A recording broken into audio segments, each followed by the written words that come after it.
함께 읽겠습니다. 내가 만일 내 하나님 여호와의 말씀을 듣고 오늘 내가 내게 명하는 그 모든 명령을 지켜 내 하나님 여호와의 목전에서 정직하게 행하면 이같이 되리라. 아멘. 신명기 13장 6절부터 18절까지 본문입니다. 너를 번성하게 하실 것이라. 너를 번성하게 하실 것이라 라는 말씀의 제목입니다. 17절에 나왔습니다. 17절 보시면 너는 이 진멸할 물건을 조금도 내 손에 대지 말라. 그리하면 여호와께서 그의 진노를 그치시고 너를 긍휼히 여기시고 자비를 더하사 내 조상들에게 맹세하심같이 너를 번성하게 하실 것이다.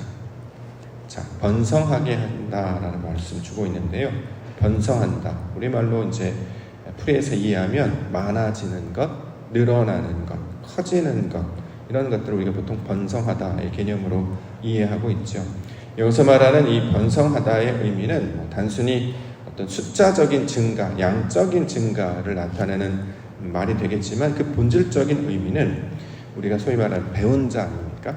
하나님의 말씀을 아는 자예요. 그러면 아는 것이, 배운 것이, 그 배운 것으로 삶을 살아가는 그 기회와 횟수가 점점 많아지게 하겠다. 다시 말해서 육신의 속성을 갖고 있는 자가 하나님의 말씀을 깨달아서 이제 배운 자의 모습으로 되면 예전에는 몰라서 못했거나 몰라서 안 했다면 이제 알기 때문에 그 아는 지식에 따라서 그 빈도와 횟수가 점점 늘어나서 내 안에 변화시킨 하나님의 모습들로 점점 채워가는 것, 이것이 더 많아지게 하겠다는 의미로 주신 말이 이 번성하게 할 것이다 라는 말씀의 본질적인 의미입니다. 사도 바울은 항상 오호라 나는 곤고한 자로다, 두 법이 싸운다. 하나님의 법, 육신의 법. 그러나 이 육신의 법을 누르고 하나님의 법이 이기는 자가 되기를 열망하는 마음을 늘 말씀을 나타내 주고 있습니다. 땅의 본성을 따르기보다 하나님의 일을 선택하는 것이 더 많아지는 자가 되는 것. 그래서 황폐하고 메말랐던 그 땅 가운데 주님이 주시는 그 아름다운 나무와 열매가 풍성한 모습으로 하나님의 은혜와 증거를 많이 받은 모습으로 점점 많아지는 것, 이것을 번성하다의 의미로 우리가 이해할 수 있어야 할 것입니다. 골로새서 1장 10절부터 보면 이것을 하나님을 아는 것에 자라게 하신다라는 표현으로 쓰고 있는데요. 주께 합당하게 행하여 범사에 기쁘시게 하고 모든 선한 일에 열매를 맺게 하시며 하나님을 아는 것에 자라게 하시고 그의 영광의 힘을 따라 모든 능력으로 능하게 하시며 기쁨으로 모든 견딤과 오래 참음에 이르게 하시고 우리로 하여금 빛 가운데서 성도의 기업의 부분을 얻기에 합당하게 하신 아버지께 감사하게 하시기를 원하노라. 자, 어린아이의 일은 점점 잊어버리고 장성한 자의 모습이 더 많아져야 되겠죠. 그럼 이걸 번성하다, 증가하다, 늘어나다, 많아지다라는 뜻의 의미로 사용하고 있습니다. 저와 여러분들에게 말씀을 가르쳐 주시고 하나님의 영광을 보여주시는 것은 이제 아는 자로, 배운 자로, 하나님의 능력으로 충만한 자로 살게 하시려고 저와 여러분들을 인도하시고 가르치신 줄 믿습니다. 그 가르침을 받아서 하나님을 아는 것들로 기회를 삼아 날마다 그 지식과 은혜 안에 하나님의 것이 더 풍성한 자들로 살아가시는 번성의 자녀들 되시기를 주의 이름으로 간절히 축원합니다. 자, 처음에 이제 돌로 쳐 죽이라 이런 말씀 주고 있는데요. 10절, 11절. 그는 애굽 땅 종되었던 집에서 너를 인도하여 내신 내 하나님 여호와에게서 너를 깨어 떠나게 하려 한 자이니 너는 돌로 쳐 죽이라. 그리하면 온 이스라엘이 듣고 두려워하여 이 같은 악을 다시는 너희 중에서 행하지 못하리라. 자, 우상신을 섬기거나 민족신을 섬기거나 다른 신들을 섬기자라고 하는 사람이 등장하면 그 사람을 돌로 쳐 죽이라. 이거 율법이잖아요. 자, 이 말씀을 우리 가운데 주고 있습니다. 그러면 이걸 우리가 어떻게 받아야 되는 것인가? 왜냐하면 돌로 쳐 죽이는 것은 결국 살인하는 것과 똑같지 않습니까? 그 사람이 실제적인 범죄가 드러나려면 지금도 어떤 사람의 죄가 판명 나기까지 굉장히 많은 시간이 걸리잖아요. 재판도 3심까지가 있고 또 많은 시간들이 걸립니다. 정말 그 사람이 그렇게 했는지 아닌지를 따지고 그것을 온전히 확정하기까지 시간도 많이 걸릴 뿐만 아니라 누가 누구의 생명을 빼앗을 수 있는 권리를 주셨습니까? 그렇죠? 살인하다의 이제 의미가 되는데 이 말은 우리 가운데 이제 역사와 인물과 사건을 통해 설명하시는 이 돌로 쳐 죽이다라는 말은 실제적으로 이걸 문자 그대로 받으면 안 된다는 거죠. 그럼 못 배운 사람이 되는 거예요. 예를 들어서 지금도 중동지방이 이제 명예살인이라는 이름으로 불법을 행해서 사람을 다른 사람의 행명을 빼앗는 일, 가족의 어떤 잘못을 했다거나 잘못했으면 직결로 돌로 때려서 뭐 그들의 목숨을 빼앗는거나 이런 일들이 벌어지는데 그건 잘못된 것입니다. 그렇지 않겠습니까? 자, 성경에서 말하는 돌은 뭘 상징할까요? 말씀을 상징하는데 궁극적으로 하나님께서 말씀을 어디서 새겨주셨어요? 돌판에 새겨주셨단 말이죠. 그 다음부터는 돌은 말씀을 상징하는 거예요. 이게 나중에 우리 가운데 해당하는 돌의 그 중심이 뭐냐면 예수님이 결국 위에서 내려온 돌이 되는 것이죠. 맷돌을 보시면 이제 위에 돌이 아랫돌을 갈잖아요. 그럼 부서진단 말이죠. 하나님이 주시는 그 돌이 우리를 깨뜨려버리고 또 우리가 그 반석의 돌 위에 믿음 가운데 서서 집을 짓는 것. 그래서 성경의 이 돌이나 이 반석 이런 부분에 대한 이야기가 나오면 이건 뭘 가리키는 말이냐면 하나님께서 말씀을 가리키는 말이구나 라고 이제 이해를 해야 된단 말이에요. 이걸 배우는 것이죠. 죽이다라는 말이 나왔는데 성경에서 죽다라고 하는 것은 생명을 빼앗다라는 개념이 아니라 영적인 죽음을 가리키는 말이라고 했다라는 거죠. 육신의 사람이 죽고 하나님의 말씀을 따르는 자가 되는 거예요. 이걸 우리 삶 가운데 적용하면 옛사람이 죽고 새사람이 되는 거. 이걸 거듭난다라고 이야기한단 말이죠. 말씀으로 말미암아 거듭난 자가 되어야 할 것이다. 이전에 했던 습관이나 방식을 따르지 아니하고 하나님이 기뻐하실 뜻 가운데 살아가라. 자, 이것을 이제 돌로 쳐 죽이라라고 하는 사건으로 우리 가운데 설명하고 있습니다.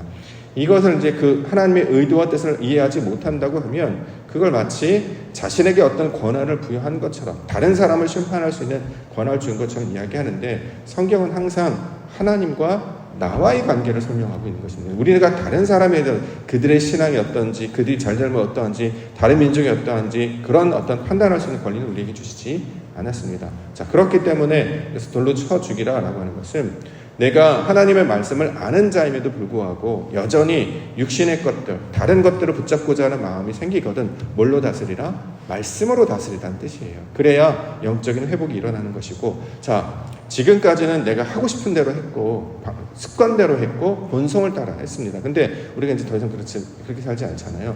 하나님이라면 어떻게 하실까? 우리 하나님은 기뻐하시는 것이 어떤 것일까를 고민하기 시작해요. 다른 사람들은 고민하지 않죠. 왜요? 그냥 하던 대로 하면 되니까. 근데 아니야, 이런 방식 말고 하나님이 기뻐하실 뜻이 뭘까? 한 번 더 생각해 보게 됩니다. 이걸 돌로 쳐 죽인다. 그러니까 육신이 과거의 습관대로 계속 살지 않고 새로운 환경에 새로운 모양으로 바뀌게 되지 않겠습니까?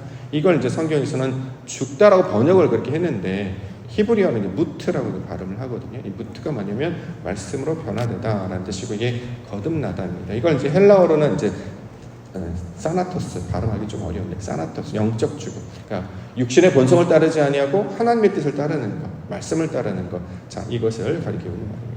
요한일서 2장 15절부터 이 세상이나 세상에 있는 것들을 사랑하지 말라. 누구든지 세상을 사랑하면 아버지의 사랑이 그 안에 있지 아니하니 이는 세상에 있는 모든 것이 육신의 정욕과 안목의 정욕과 이생의 자랑이니 다 아버지께로부터 온 것이 아니요 세상으로부터 온 것이라. 이 세상도 그 정욕도 지나가되 오직 하나님의 뜻을 행하는 자는 영원히 거하느니라.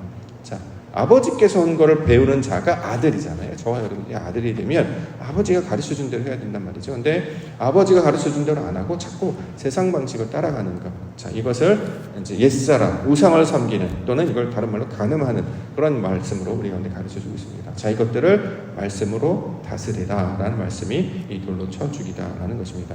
돌이 뭔지 모르는 그러니까 우리가 굴러다니는 이런 돌인가 보다 이거 딱 든단 말이죠. 그러라고 주신 말이 아니죠. 만약에 그렇게 해서 누군가를 생명을 빼앗다고 해봅시다. 그러면 하나님은 생명조차 아끼지 아니하시는 불의한 분이 되시지 않겠습니까?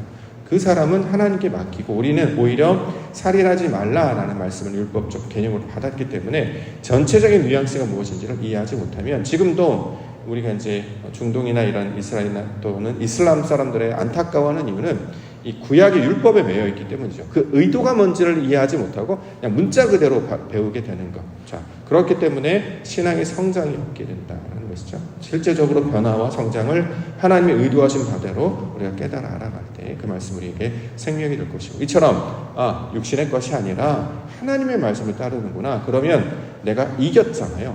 그렇죠? 오늘도 새벽 싸움에서 이기시지 않습니까? 이겼어요. 그럼 앞으로요 번성하게 될 거야. 이런 말씀 준다는 거죠. 그렇게 말씀을 따르고자 했던 것들이 늘어나게 너가 오늘 이 작은 싸움에서 이겼느냐? 점점 더 그러한 자가 될 거야. 이 작은 하나의 에피소드입니다만 인생을 살아갈 때 매번 그 결정의 순간들이잖아요. 내 뜻대로 할 것이냐, 하나님의 뜻대로 할 것이냐, 내가 원래 했던 방식으로 반응할 것이냐, 아니면 아니야, 하나님께서 무슨 의도가 있나 보다, 이게 이렇게 된 게 무슨 의미가 있고 뜻이 있나 보다라고 생각해 보면서 그러니까 내가 내 뜻대로 하지 않고 일단 참고, 그래서 그 다음에 이제 오래 참고가 나오고, 그 참기라니까 하나님 왜 이런 일이 나에게 일어났습니까? 라니까 하나님을 찾게 되고, 하나님을 찾으니까 기도가 나오게 되는 것이죠. 기도가 나오면 자꾸 하나님께 무슨 뜻인지를 알려달라고 요청하는데, 놀랍게도 그렇게 되면 우리 안에 그 성령께서 점점점 우리를 설득해 가십니다. 습관대로 하지 말라는 것이구나, 본성대로 반응하지 말라는 것. 자, 이렇게 되면 말씀을 찾고 하나님을 찾는 그 하나님의 아들들로, 그 하나님의 아는 그 지식의 그 양이 늘어남으로 하나님의 일을 감당하는 자가 될 것이다. 자, 이렇게 말씀하고 있는 것이죠. 옛사람은 점점 줄어지고 하나님 말씀은 새 사람으로 풍성하게 변화되는 성도님과 교회가 되기를 원합니다. 그래서 이제 불살라 하나님께 드리라, 이런 말들 이어서 나옵니다. 15절 16절. 너는 마땅히 그 성읍 주민을 칼날로 죽이고 그 성읍과 그 가운데 거주하는 모든 것과 그 가축을 칼날로 진멸하고 또 그 속에서 빼앗아 차지한 물건을 다 거리에 모아놓고 그 성읍과 그 탈취물 전부를 불살라 내 하나님 여호와께 드릴지니 그 성읍은 영구히 허회가 되어 다시는 건축되지 아니할 것이다. 주민을 칼날로 죽이고 뭐 이런 말 나오니까 잔인하다 이런 생각들 하는데, 이건 에피소드예요. 하나님께서 이야기를 이해하기 위해서 역사를 그렇게 쓰셨단 말이죠. 그게 실제로 지금도 벌어져야 되냐? 그게 아니에요. 그런 시대가 끝났기 때문에. 자, 성경에서 하나님께서 칼로 사람을 죽인다고 할 때 이 사람 모든 대상이 누구라고요? 우리를 죽여야 된단 말이죠. 왜요? 여전히 성을 쌓고 있어요. 에녹성을 쌓고 있고 바벨을 쌓고 있단 말이죠. 그래서 초반에 앞으로 나오는 모든 도시에 관한 이야기는 다 자기 성과 하나님의 성, 그래서 자기 성이 무너지고 예루살렘 성이 세워지는 이야기란 말이죠. 나와 하나님과의 관계에서 내 것이 무너지고 하나님의 것이 세워지는 그 이야기를 역사와 사건을 통해서 계속 반복해서 설명해내는 거예요. 점점 확장시켜서.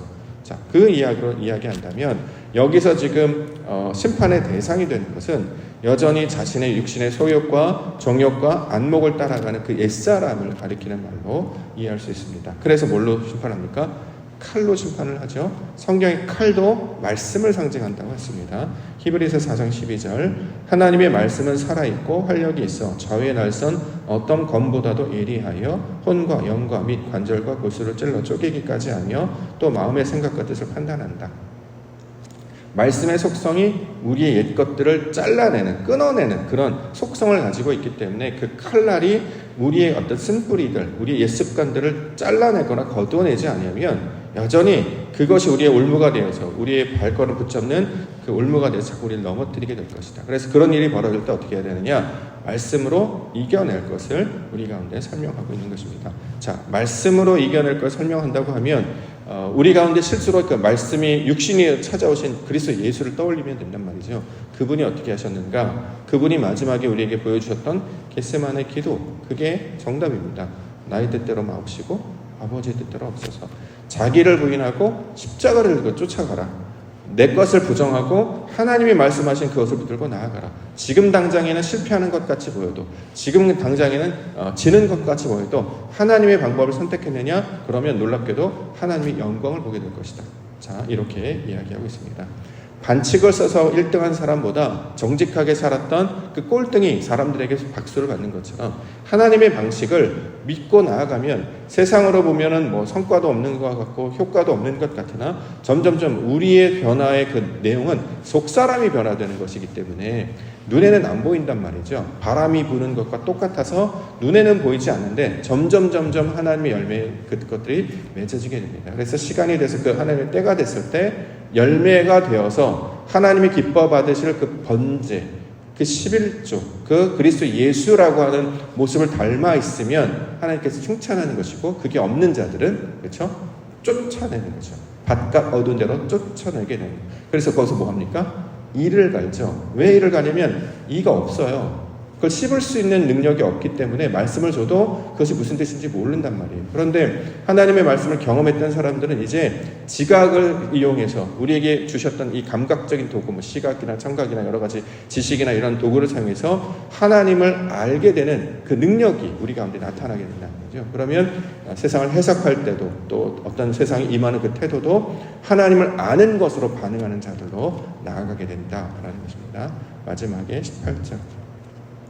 내가 만일 내 하나님 여호와의 말씀을 듣고 오늘 내가 내게 명하는 그 모든 명령을 지켜 내 하나님 여호와의 목전에서 정직하게 행하면 이같이 되리라. 자, 성경에서 말하는 정직의 개념은 하나님이 의도하신 대로 만들어지는 걸 정직이라고 한다. 이 개념입니다. 우리는 이제 거짓말하지 않는다를 정직으로 얘기하는데, 성경에서 말하는 정직은 원래 하나님이 의도하셨던 그 바가 있었죠. 태초에 하나님이 천지를 창조하셔서 뜻이 하늘에서 이루어진 것 같이 땅에 이루어지는 이게 목적이에요. 이 의도대로 우리가 만들어지면 그걸 정직하게 되어 있다. 왜요? 속이 채워졌기 때문에. 처음에는 우리 창세기 1장에 보면 형식이 먼저 생기잖아요. 빛이 있으라, 위아래가 나뉘라, 새가 나라, 이렇게 형식이 주어지고 그 다음에 안에 그 내용이 채워집니다. 마찬가지로 우리 신앙도 처음에는 모양을 따라해요. 찬양도 기도도 예배도 이렇게 모양을 따라하는 점점 속이 채워지죠. 정말 예배자가 되고 기도자가 되고 하나님을 찬양하는 하나님의 사람들이 채워지죠. 마치 열매가 맺는 것처럼 껍데기가 생겼다가 그 안에 내용이 점점 채워져 알곡으로 변해지는 것처럼, 원래 우리가 껍데기 신앙이었는데 형식만 있고 외식만 하는 말만 하는 신앙이었는데 정말 그 말씀으로 살아내는 자들이 되는 거예요. 그럼 그걸 열매, 알맹이, 알곡 이렇게 이야기한단 말이죠. 그래서 껍데기는 사라지고 이제 알곡만 남은 상태로 우리를 그렇게 변화시켜 주신다는 거예요. 이걸 하나님께서는 정직하게 행했다라고 하고, 만약에 알곡이 되지 못하면 그걸 거짓이라고 얘기하는 거죠. 가짜, 거짓말이 아니라 거짓은 속이 비어있다 이런 말이기 때문에 열매가 되지 못하는 것이 이제 거짓 또는 외식 이렇게 설명하고 있는 것입니다. 우리가 이제 소위 말하는 성도로 부르심을 받았고, 뭐 저는 이제 직분도 있잖아요. 여러분들도 직분이 있는 것처럼 예를 들어서 목사라는 직분을 받으면 처음부터 목사여서 목사로 배운 게 아니라 타이틀을 주시고 점점 목사로 만들어내는 거예요. 그걸 이제 저는 아빠나 엄마 개념으로 이해를 하는데, 아기를 낳았기 때문에, 가졌기 때문에 그때부터 아빠가 시작돼요. 그러나 완성되지 않았습니다. 삶을 겪어내면서 잠도 못 자고 아이를 케어해야 되고 돌봐야 되고 그러면 점점 아빠가 되어지는 것처럼, 엄마가 되어지는 것처럼 성도로 우리를 점점 되어지게 만드신단 말이죠. 그 의도대로 좋은 아빠, 좋은 엄마, 좋은 성도, 좋은 교회, 좋은 하나님의 나라 백성으로 만들어 가시는 것이 여호와께서 만드시는 정직하게 행하게 할 것이다. 자, 이 말의 내용이 되고 있습니다. 그래서 그것을 하나님이 기뻐하시는 모습대로 그렇게 만들어졌기 때문에 정직, 온전히 되었다라는 뜻입니다. 그렇게 온전하고 완성되었다는 뜻으로 우리를 만들어 가신다, 이렇게 이야기하고 있습니다. 저와 여러분들이 날마다 하나님의 말씀에 대해서 이제 배워가고 있는데요, 비 한 번 맞았다고 해서 키가 바짝 자라지는 않는 것 같아요. 물 한 번 받았다고, 은혜 한 번 받았다고, 말씀 하나 깨달았다고 확 변하지 않습니다. 그런데 우리가 그걸 이제 기대할 수 있는 것은 그것들이 우리에게 영의 양식이 되어서 우리를 자라게 하신다는 거죠. 알게 하시고 또 그 말씀 가운데 살아가게 해주신다는 것입니다. 그래서 마치 아이가 어른으로 성장하는 것처럼 하나님을 아는 지식이 점점 자라고 우리 안에 그런 것들 감당할 수 있는 능력이 생기면 놀랍게도 나중에 어떤 일을 하냐면 철든 행동들을 합니다. 우리 뭐 철이 들었다 이런 표현하는 것처럼, 아, 하나님을 아는 것으로 저렇게 반응하는구나. 그렇게 장성한 자의 분량으로 자주 그러니까 그 자체가 되는 것, 형식만 따라하는 거, 모양만 따라하는 것이 아니라 인격과 모든 생각, 삶이 하나님이 기뻐하시는 온전한 모습을 된 자들을 성경에서는 나이든 노인이다라고 부르는 거예요. 나이 든 사람은 뭐 숫자가 많은 사람이 아니라 하나님의 말씀으로 알곡이 된 사람, 이걸 다른 말로 장로라고 부른다고 했잖아요. 자, 이렇게 우리를 만들어 가신다는 것입니다. 자, 이처럼 하나님의 약속은 우리를 하나님의 사람으로 점점 되어지게 할 것이다 라는 약속의 말씀을 주고 있습니다. 이 말씀을 우리가 믿음으로 받아들이고 하나님 나라의 백성이 얼마나 가치 있는 일인지, 얼마나 영광스러운 일인지를 꼭 발견할 수 있는 우리 성도와 교회가 되기를 원합니다. 그래야 삶의 목적과 방향이 잡혀요. 어떻게 살아야 되는 것인가, 무엇을 위해 살아야 되는 것인가, 나의 삶은 어제와 똑같고 앞으로의 소망도 없을 것 같은데 이렇게 살면 얼마나 무의미한 인생이 되겠습니까? 하나님 부르실 그날만 그냥 하염없이 바라보고 그냥 그렇게 대응하다가 그냥 지나가는, 그래서 떨어진 낙엽처럼 그렇게 의미 없는 것이 아니라 오늘도 내일도 우리를 하나님을 아는 것에 자라가게 하시고 그 모습으로 살아가게 하셔서 마침내 그 마지막 순간에 하나님의 영광이 무엇인지를 온전히 목격하게 해 주실 것입니다. 이 모든 일이 교회 성도들에게 자주 일어난단 말이죠. 그래서 사람들이 기뻐하는 것이고 감격하는 것이고 예배하는 것입니다. 그럴 때 이것을 살아있는 교회라고 부르죠. 저와 여러분들이 살아있는 성도, 살아있는 교회 되기를 원합니다. 우리를 번성하게 하시고 풍요롭게 하실 그 하나님의 놀라운 사역을 기대하시고 오늘도 하나님의 나라와 뜻을 구하며 기도 가운데 나아가시는 기도의 시간 되시기를 주님의 이름으로 축원합니다. 기도하겠습니다.